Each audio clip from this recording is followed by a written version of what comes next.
Donc nous sommes le 18 octobre avec les membres du groupe de visiteurs français qui sont ici dans le Donbass pour voir par eux-mêmes la situation.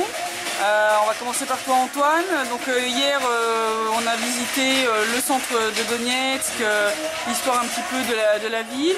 Aujourd'hui on a visité la périphérie nord-ouest de Donetsk, donc les quartiers qui sont régulièrement bombardés.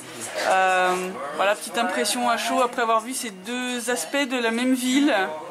Bah, c'est sûr qu'on s'imaginait pas une telle différence entre le centre-ville où les gens vivent normalement et puis 5 km plus loin, des maisons complètement détruites, sans fenêtres, dans des zones civiles, donc bombardées uniquement pour du terrorisme, où les gens vivent donc, vont passer l'hiver avec les murs écroulés, pas de fenêtres, plus d'électricité, plus d'eau courante.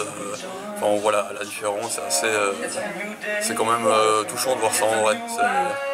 Et avant de venir ici, donc tu imaginais que c'était une situation plus homogène, plus détruite partout. Plus homogène, plus le centre-ville plus atteint. Ouais. Donc c'est vrai qu'on voit vraiment cette différence en 5 km.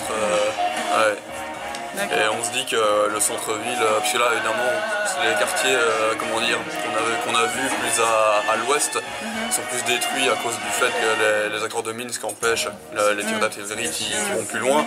Mais c'est vrai qu'on peut imaginer que si ces accords sont enterrés et que la guerre reprend bel et bien comme en 2014, le centre-ville peut être lui aussi dans le même état. Si même à l'avenir une guerre peut-être mondiale peut arriver, on ne sait pas ce qui peut arriver suite au conflit qui est en cours dans le Donbass ou en Syrie, on peut s'attendre à tout. Donc c'est vrai que tu avais été agréablement surpris en fait par l'état du centre-ville de Donetsk. Oui, quand même, oui.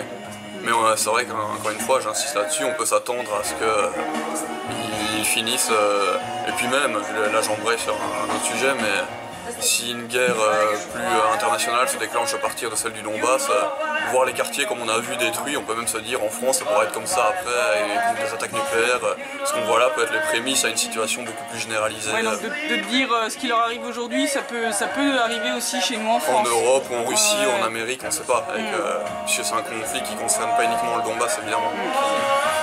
Voilà, ça donne quand même à réfléchir. Ça donne à réfléchir, ouais. Comment tu te sens là un petit peu après avoir vu tout ce contraste, un peu sous le choc, un peu... Sous le choc, moi j'irai pas jusque là, mais c'est vrai que c'est quand même c'est touchant, parce qu'on pense c'est des quartiers résidentiels, donc il n'y a pas de militaires à la base, et c'est uniquement bombardé pour terroriser les civils. C'est vrai que ça va faire et de savoir qu'en face il y a des snipers américains qui soutiennent les armes de l'OTAN, et on se dit bon, voilà, on a compris quoi. Donc ton avis après ces deux journées tout en contraste? Ça prouve l'idée principale, c'est que Homo sapiens est une espèce extrêmement vivace, qui assure sa survie dans toutes les circonstances. Un petit troupeau de chèvres devant les ruines totalement, ça prouve que ça dépend qui et où, mais ici en tout cas ils sont de braves gens. Des braves gens là, qui réparent les maisons en même temps pratiquement quand il était bombardé. C'est pour ça qu'ils reviennent d'ailleurs. Il y en a beaucoup qui reviennent. C'est assez époustouflant ce qu'ils ont réussi à faire de cette ville, malgré toutes les sanctions, bombardements et toutes les misères que les Ukrainiens leur font. Comment ils ont réussi à reconstruire, à réparer, c'est génial. Et qu'est-ce que ça t'inspire de voir que c'est surtout des zones civiles qui ont été bombardées lourdement? Donc on a été voir la gare ferroviaire, la gare routière qui a été totalement détruite. En fait, c'est assez surréaliste. C'est assez surréaliste. On est au XXIe siècle, en Europe, pratiquement. Et donc, tu vois, tu t'imagines, si tu as un tout petit peu d'imagination, tu vois comment une gare routière surpeuplée, là, et du coup, les obus qui commencent à tomber.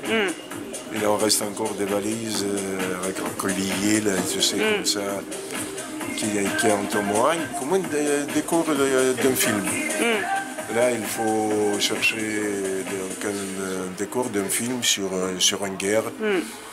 Ce qui change avec la dernière guerre, c'est les boutiques renversées des Coca-Cola qui n'existaient pas en Union soviétique. Là. Voilà. Mais sinon, ça fait les maisons, on reste juste une cheminée, tout le reste est disparu. Ce sont les archives de la Deuxième Guerre mondiale.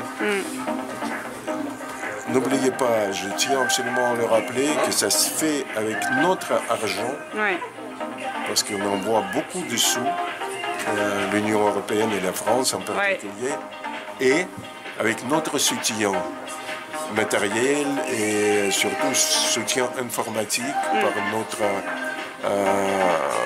notre presse de mainstream. Quand tu vois maintenant sur la réalité du terrain la situation et que tu repenses aux articles justement qui sont faits par ces médias mainstream, qu'est-ce que ça t'inspire? Comment tu te sens en fait de voir le contraste entre ce qu'eux ils racontent et toi la réalité que tu constates ici?